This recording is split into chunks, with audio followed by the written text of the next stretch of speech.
Today I'm going to do an example of linear programming. So if you read this problem about piñatas, there are two unknown variables. And you can get that from the question. How many of each size piñata? So X will equal the number of mini piñatas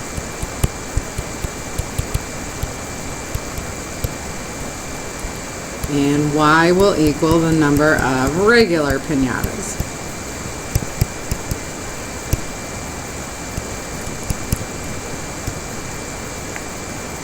Now we need to find our objective function, whatever it is that we're trying to maximize or minimize. So here we're talking about profit. We want to maximize profit. So we're definitely going to look at a maximum, and it's going to be profit. So how are we going to calculate profit? Well, we make $12 profit on each mini piñata and $24 profit for each regular size piñata. So $12 times the number of mini piñatas we sell plus $24 times the number of regular size piñatas we sell. So that right there is what we're trying to maximize. So we're going to leave those numbers alone for now and we'll come back to them later.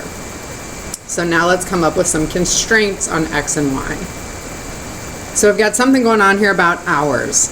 We've got 2 hours to make a mini, 3 hours to make a regular, no more than 30 hours available. So no more than 30 means less than 30, not more than 30. So we're definitely going to be less than 30.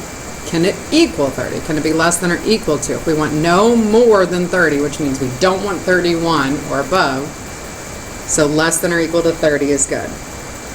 So what kind of hours are we talking about? 2 hours per mini. So 2 hours times however minis we make plus 3 hours times the regulars. Those two added together have to be less than 30. Our total hours worked have to be no more than 30 or less than 30. And then we want to have a total of 12 piñatas to sell. So at least 12. That means our total piñatas, so X plus Y, all of our piñatas together, have to be at least 12, so 12 and above, or greater than or equal to 12. Okay, now we have these other constraints for X and Y. You always want to check to see if there's an if X or Y needs to be bigger than or equal to 0, if we want to make sure we're talking about positive values, which we do here. So we want X is greater than or equal to 0, and then we also want Y is greater than or equal to 0. We need a positive number of piñatas. We can't have negative piñatas. So we're going to go ahead and graph these. So I'm going to start with Y is bigger than or equal to 0. This is my Y-axis. So I want all the Y's all up here. So I want the top half of this. Now X is greater than or equal to 0 means I want all the X's bigger than 0. So I want everything here. So we are just talking about the first quadrant as we're talking about those two constraints. Now we have X plus Y equals 12. So I'm going to make a quick XY chart. If X is 0, Y is 12. If Y is 0, X is 12. So we're going to plot that graph. So we have this at 12, 0, and 0, 12. And we want where Y is going to be greater than that, so we want the positive sides here. We want all of these over here. And then we're going to graph our last function, the one in red.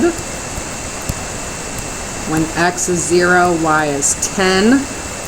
And when Y is 0, X is 15. So graph those points, draw the line.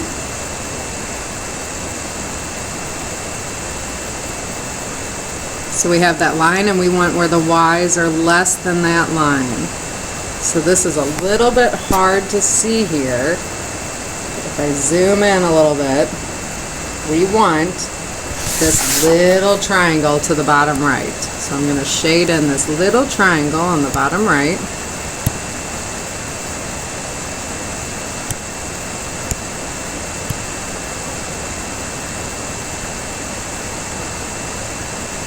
And then we need to find the pieces or the corners of that triangle. So we've got one here, wherever those intersect. We've got one here at 12, 0, and we've got one here at 15, 0. Okay, so our next step is to graph the feasible region, which we did. List the points of intersection. So now we have the points of intersection, which are 12, 0, 15, 0, and wherever they intersect. So very quickly you could throw that into your calculator. You can do the ACT program. You can solve it using combination, elimination, or substitution, whatever you want to do by hand. You can make a good guess and plug it back in, but any way you do it, what you'll find is the point 6, 6. So then we plug these points in to our profits. So at 12, 0, we're going to have 12 times 12 plus 24 times y, which is 0, and we get a profit of $144.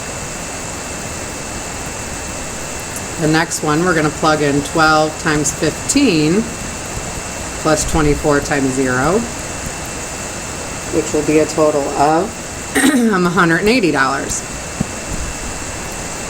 Thirdly, we're going to have 12 times 6 plus 24 times 6 for a total of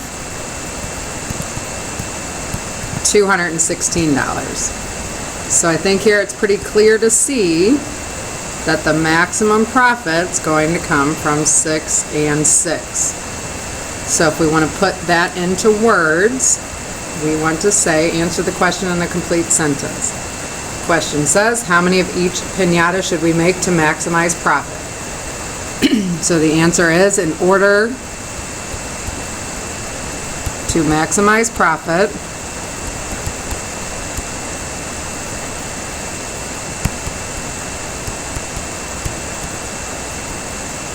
we should make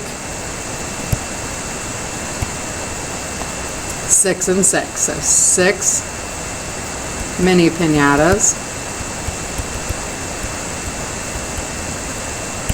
and 6 regular piñatas